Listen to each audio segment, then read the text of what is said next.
I know that I am the only thing standing between you and the ice cream social, so we can go ahead and get started here.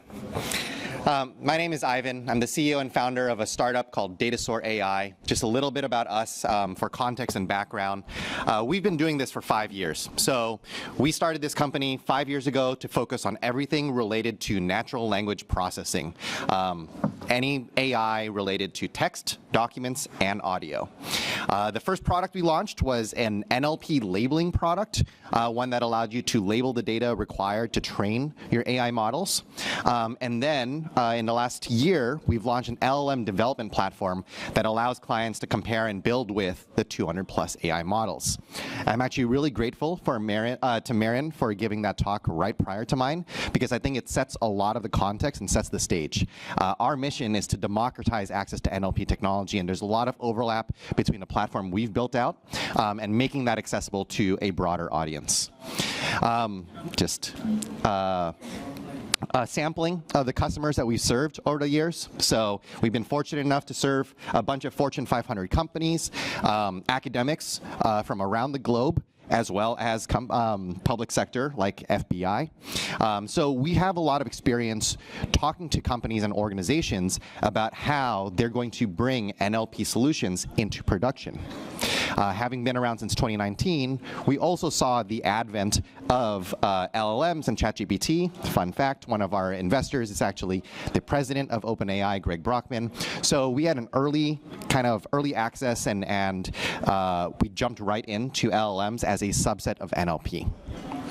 Now, with that context, what I want to cover in the next 25 minutes is what we're seeing in terms of trends in the industry and some of the best practices for organizations who are looking to build this out.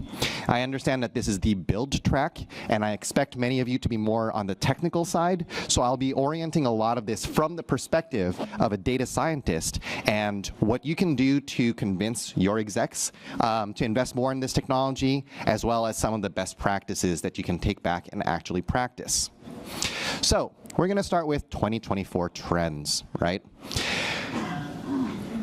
Over the past 18 months, we've seen a lot of companies out there building pilots and proofs of concept. A lot of organizations were just asking, well, does this technology actually work? And will it work for our workflows, right? Our use cases. What are the best use cases? What should we be applying this to? And the results of these were not necessarily launching models into production, but rather the results would be some kind of executive summary report, maybe even presented to your board, right? Like, are LLMs going to be good for us? Should we invest further in this? But I would say starting summer of this year, we started noticing a macro trend and pattern in migrating from those pilots to production workflows. Now, there is a big difference between a pilot and a production workflow. In pilots, you can use a lot of academic and research techniques like chain of thought and chaining multiple calls back to back. You don't have to worry too much about costs. It's mostly, do I get the right answer? But if you're going to be scaling this out into a production workflow that will necessitate 1 million, 10 million, or even more API calls on a monthly basis, suddenly those OpenAI bills are going to start racking up. And you're going to start thinking about things beyond just the right answer. Is it going to be cost effective? Are we actually going to get answers in a reasonable time? If your customer support chatbot is going to take 20 seconds to respond to the customer, probably not effective anymore, right? And so now we're seeing people start to ask different types of questions. What are we actually going to implement? What's the impact on the bottom line? And their execs are asking them, when will we see the ROI on this technology investment? Right? So we'll be walking through setting the stage and the context for where we are with this technology, and then we'll talk about techniques that you can actually use in production. Now, I want to take a moment here and empathize with each and every one of you. The last couple of years have been absolutely insane, right? In my entire career, and perhaps in the rest of our careers, we'll never see technology moving as quickly as it has for the last for the last 12 months. In May, what was the quote-unquote best model? What was everyone hyped about? It was OpenAI GPT 4.0. In June, everybody was excited about Claude 3.5 Sonnet. In July, it was Llama 3.1. In August, it's Gemini 1.5 Pro. It never stops. If you're just pausing to learn about each and every one of these new models, when will you actually have time to do your work, right? It is overwhelming. So that is the landscape that we are in. There is just so much to take in at the moment. There's an explosion of model options, right? This is one of those leaderboards. There's over 200 plus foundation models and counting. People are still releasing new ones every couple of weeks, it seems. But there's a positive side to this as well. It's important to have a healthy, competitive ecosystem, right? OpenAI, when they launched GPT 4.0 Mini, I was pleasantly surprised that it wasn't about how much larger this model was, how many new capabilities it added. They really focused on how much cheaper it was compared to its own predecessor, right? Google Gemini, in their most recent Google Keynote event, they were emphasizing how much more efficient Gemini could be. So I think the large players are also seeing a similar trend. They realize that this is no longer a research project and working in the realm of the hypothetical and really moving towards something practical. So here is where I want to help bridge the divide between what we do on the engineering side and what the business side of an organization is looking for, right? Because I think as data scientists, it's actually really important for us to be able to present and talk in the language of the MBAs and present why it's important to proceed with this project. How do we measure ROI for an LLM? Well, the first thing is, it's really not that different from how we've calculated ROI for every software of the past, right? Whether it was investing in cloud, investing in mobile. It's really a lot of the same things. So, for example, if you know that a doctor is spending the end of their day, 2 hours every single day, writing up radiology reports, and your model can write up the last third of their reports and it can save them 30 minutes a day, that's quantifiable. You know how much a doctor is being paid per hour, and you know how much 30 minutes is going to cost, right? So if you can do this with a, let's say, generously $2 of LLM costs, that's big cost savings that you can immediately present. Or on the revenue generation side, right? We're not seeing as many of these, but I'm starting to hear about these crop up here and there. If your model can help with new pharmaceutical drug discovery, and each of those solutions is going to be millions of dollars down the road, then you can quantify exactly how that speed up in process is going to generate more revenue for your organization. What's the cost on the other side, right? On the other side of this is, well, there's the age-old question of building versus buying that technology. There's the maintenance and the operation. You will need to hire personnel to be trained and to learn how to operate this new solution.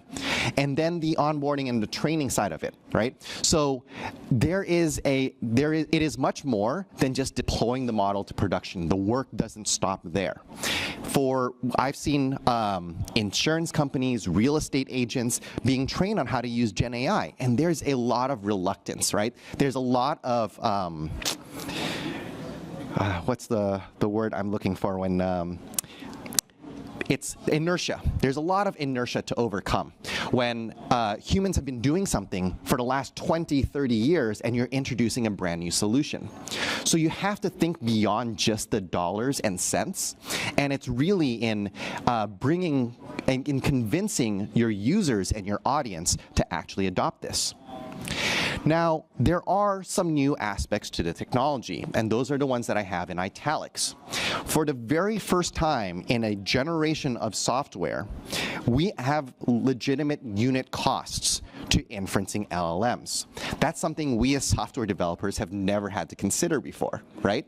So now, if the previous process was going to take you, $1 and your LLM solution costs $1.50, there's no business case for it. So there's a lot of optimization, and as we're seeing all these costs come down, as we're seeing these providers start to commoditize this, we'll see more and more use cases that are opened up and suddenly make sense in terms of costs. There is, of course, a difficulty of hiring Gen AI experts. I assume many of you here are trained, but it may be difficult to hire and find the talent that you need to develop something like Gen OS, right? And that is going to be a hidden cost to this broader solution. And then, of course, there's no shortage of discussion around hallucination, right? Yes, there's maintenance, yes, there's operations, but hallucinations exist, and I don't think they're going to stop. As a side note, Apple, I used to work for Apple, but Apple Intelligence is very exciting, and I think it's going to change the discourse. Everyone's going to be really excited to see how SLMs that fit on your device in pocket can be so powerful and can be so useful.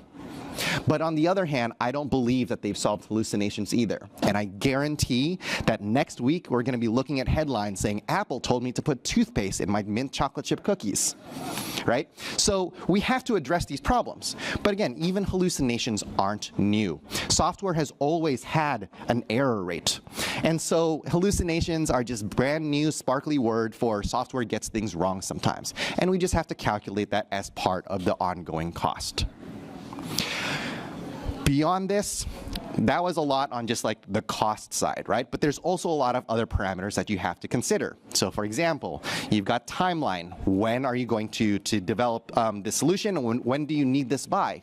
That might impact whether you're going to go with something off the shelf or if you're going to invest in building this out yourself over the next couple of years.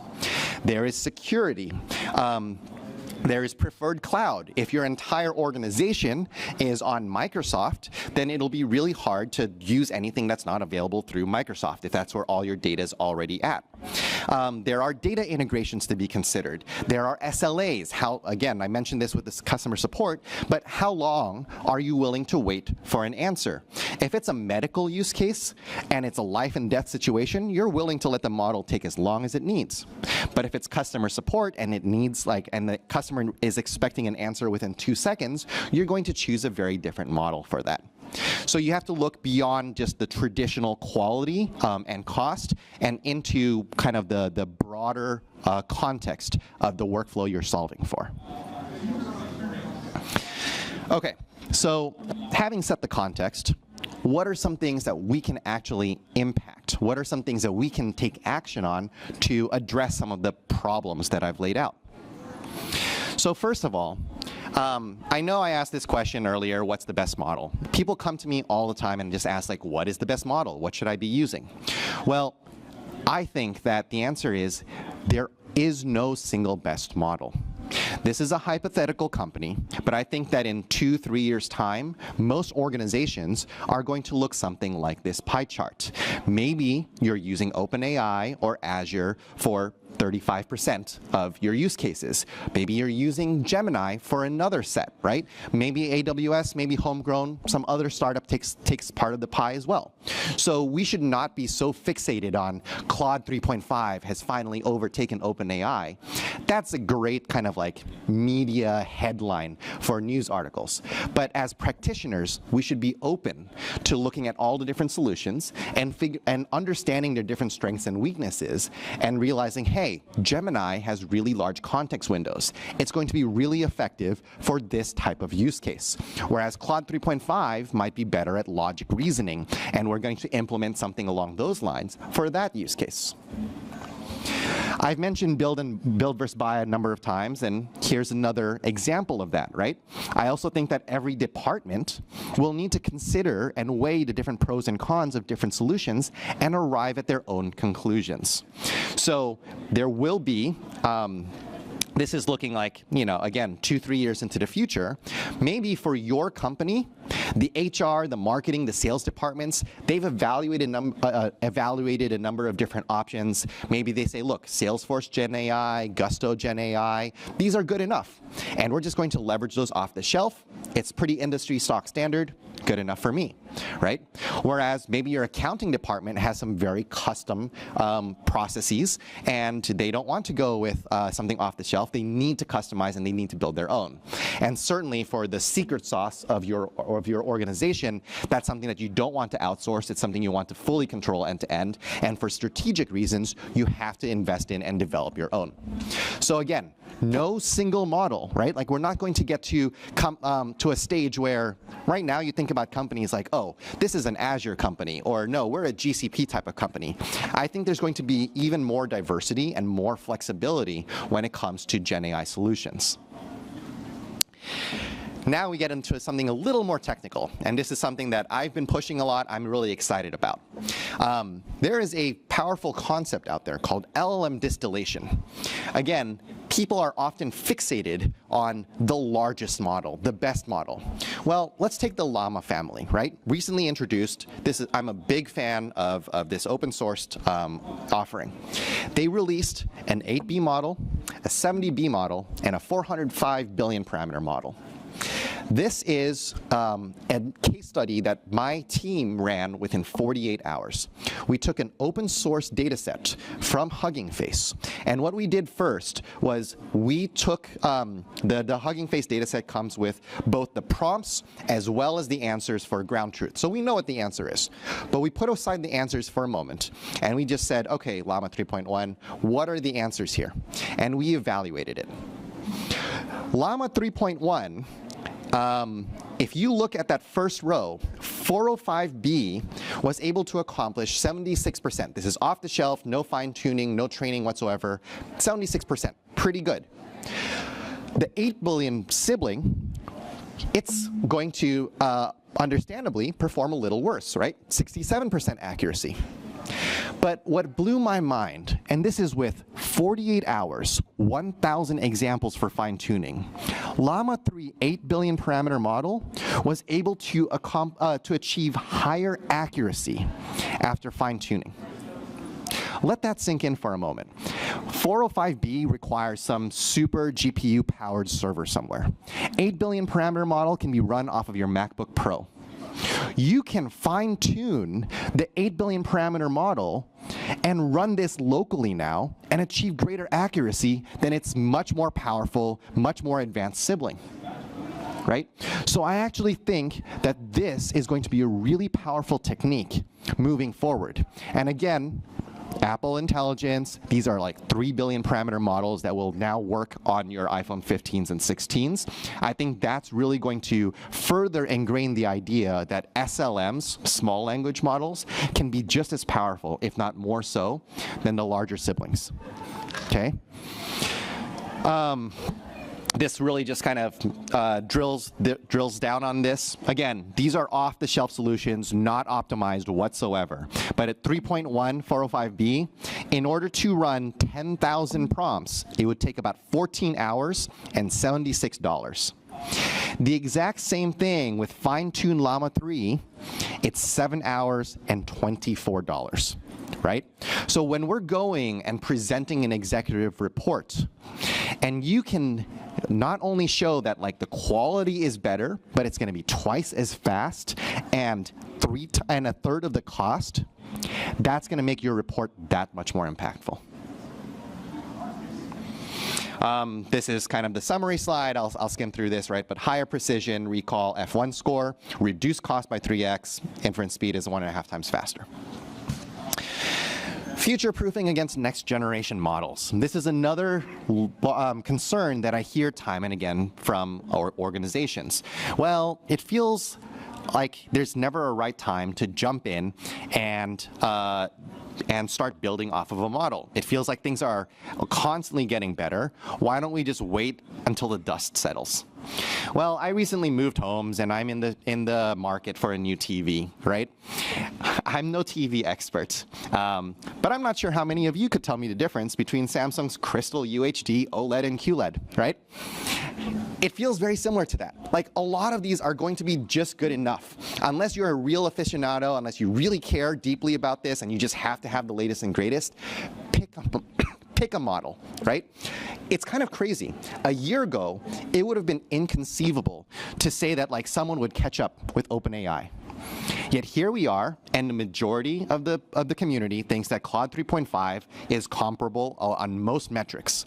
I would say Llama 3.5 personally is maybe half a step behind, right? But it's largely catching up, and 3.2 will probably be fully caught up. We'll see what GPT 5.0 has in store for us. So at this stage, it doesn't matter. You don't need the latest and greatest, largest models. These models, even the open source ones, are good enough to solve your workflows. So you can go ahead and invest and commit now and deliver a real ROI. And then when the new models come along, you can decide if it's time to upgrade. This is a snapshot of our platform. I included this because actually of Marin's presentation. This was a last-minute thing that we did, but it is really important to be able to compare models on not only the quality of the results, but you can also see, I know this is a little small, but in blue there, you will see also the cost as well as the inference speed, right? So it's important to evaluate these models not on just the quality of their results, but looking at other parameters as well. I think an epiphany that we have regularly with our clients is they keep hearing that all these models outperform GPT 4.0 along some metric, some dimension. But when they're actually looking in our platform at these results, I think what blows their mind is not only is the Llama 3.1 answer good enough, it is 20 times cheaper and twice as fast, right? And for them, that's a wake-up call. It's like, wow, I didn't realize that the rest of the community had caught up to this level. And so there will be different models that are good for different workflows, but it's important to test out your specific workflow and figure out what's best for you. Establishing ground truth data sets, this may be obvious to many of you. I come from a background in data labeling, so this is something that I've been doing for a decade, but it blows my mind how many people don't save their results. Whenever you have human evaluation, if you're asking your insurance agents, if you're asking your customer support desk to evaluate the results of your work, you need to keep and save that data. Because once you have that ground truth data, it makes it that much easier to migrate to a new model, right? So for that migration process where I said you can upgrade whenever a new model comes out, let's say you commit to Llama 3.1 today, and then like Claude 4.0 is launching in December. If you want to make that migration, use all the same ground truth data you've already saved. There's tools like DSPY, which will automatically migrate and find the best prompts for you.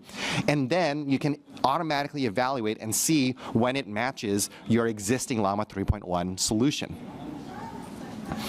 Regression testing. I actually just got an email today that GPT 4.0 is automatically going to upgrade. This is largely, by and large, great news, right? It's going to be half the cost, and we're all going to get an upgrade. But as you know, these foundation models, they get sued. They will need to retrain their models. They will deprecate models. They will make changes under the hood. And LLMs are such a black box technology that we don't know. It may, in the grand scheme of things, it may be an upgrade. But model drift is a real thing. And maybe as they migrate everyone to the new GPT 4.0, something that you were expecting to work in production 2 weeks ago is no longer works today. Right? And so this is something that I'm trying to put out there. I'm calling it prompt unit testing. As software developers, we have, for a long time now, understood and accepted that unit testing is a best practice, right? Well, we can do the same thing with LLMs. You can put out your ground truth and say, here's 1,000 prompts, 1,000 queries, and here's the expected answer. And now just run it on a weekly basis and have it notify you whenever a prompt that was working a week ago is no longer working today. So these are kind of production best practices that we're seeing the most advanced organizations start to adopt. So I'm down to my last 30 seconds here, so we'll summarize what the key takeaways are today. What is the best model? There is no single best model for all projects and workloads. You really have to evaluate and do the homework, do the legwork to find out what's best for you. Calculating ROI, right? Again, as data scientists, we're really excited about just implementing the latest techniques, but it's really important to speak the business language and figure out what's going to deliver impact and ROI for your organization so that they'll continue to invest in deploying more and more of these to production. And finally, various techniques you have at your disposal. You don't just rely on a single model. There's things like distillation, establishing ground truth data, and prompt unit testing or regression testing. Thank you, and if you have any questions, I'll take them now. Thank you, Ivan, for the talk and taking us from POC to production. So do we have questions? We have a microphone up here. Alban is going to bring it to you. Make eye contact with him, please. Yeah. So Alban, after this one, there's a question at the back on the other side. I had a question. So when you said that we can fine-tune a small model to have accuracy even more than the larger model, do you specifically mean that it's like in the narrow task? Because yes. Right? Yes. Okay. So fine-tuning for me, the analogy I use is I'm a terrible cook.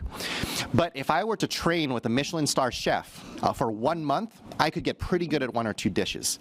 That's what fine-tuning means to me, right? Your resulting model is not going to be great at everything, but at those specific tasks that your organization needs to accomplish, it's going to get real good at that. Thank you. So there's a question at the back with the gentleman in the back with a red wristband. That's you, yes. Okay.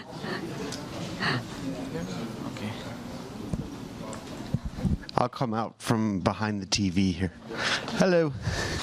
I was just curious if there's a threshold where the cost of the model itself is not really the important thing. Because when you look at these costs, it seems like the largest of use cases are going to care about that. But when you're talking about getting into like the initial ROI for your first couple AI projects at a company, the bigger cost is getting the experts together. Yeah. They're going to build all the stuff around it to evaluate models. And like that is huge. Like how do you optimize for that instead of the model?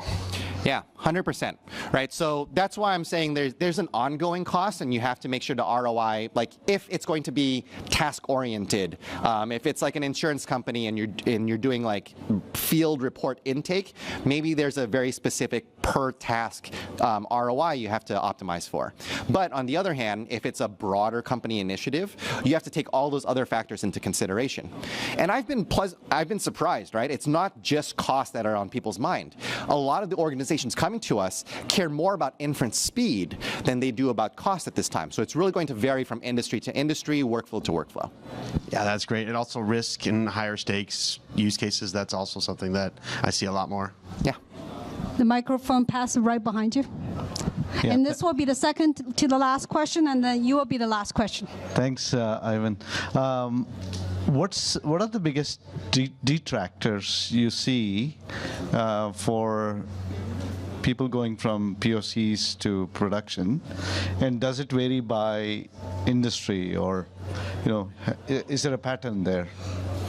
By detractors, do you mean like obstacles or pitfalls? Yeah, exactly. What's stopping them from going from? I think a lot of it, and this is where I've been coaching a lot of engineers through this, it's that they're not necessarily thinking about the broader context and the ROI, right? They only care about F1 scores and precision and accuracy, which is totally understandable. That is very important, right? But being able to say like, look, the existing solution, if we're only going to get 10% cost savings, is it really worth going through all this effort and retraining and going through, all this adoption stuff? It really has to make an impact, right? Oftentimes, the general threshold is like, unless it's 10x better, people aren't willing to migrate or invest and look into it. Got it. Thanks. So Alban, in the front, middle. Where exactly? No.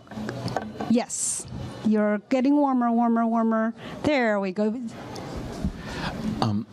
Hi, we make a product, and we integrate with a lot of all the LLMs, our customers can. Is there like a benchmark that and then they ask us, they said, which one do you recommend we use? Or, so like if you remember when relational databases came, those of us who were there at that time, they came up with this TPC A, B, C benchmarks, right? Which could be used to evaluate one versus the other. Is there something like that you've seen where one can evaluate? I mean, they all have their own strengths and weaknesses, but like let's say large language models, right? Like the big ones. Like, is there a way to evaluate them with some? I know there aren't, but should there be, like, instead of making shooting in the dark and saying I think that's good or not good? So this is a fairly advanced topic, and I'll try to address it concisely. But we are looking, like, we've implemented automated evaluations, so we can automatically evaluate which answers are good and which ones are bad. But the nuance here is that every organization actually has a different way of wanting to respond to something. So it could be semantically correct, but the tone may be incorrect, right? Or maybe like one organization wants you to be able to cite references, and another one does not. So there's a lot of nuance in like the tone, the comprehensiveness of the answer, toxicity filtering. Like there's a lot of different things that can determine the correctness of an answer. And I think that's why we haven't seen a stock standard industry solution for that yet.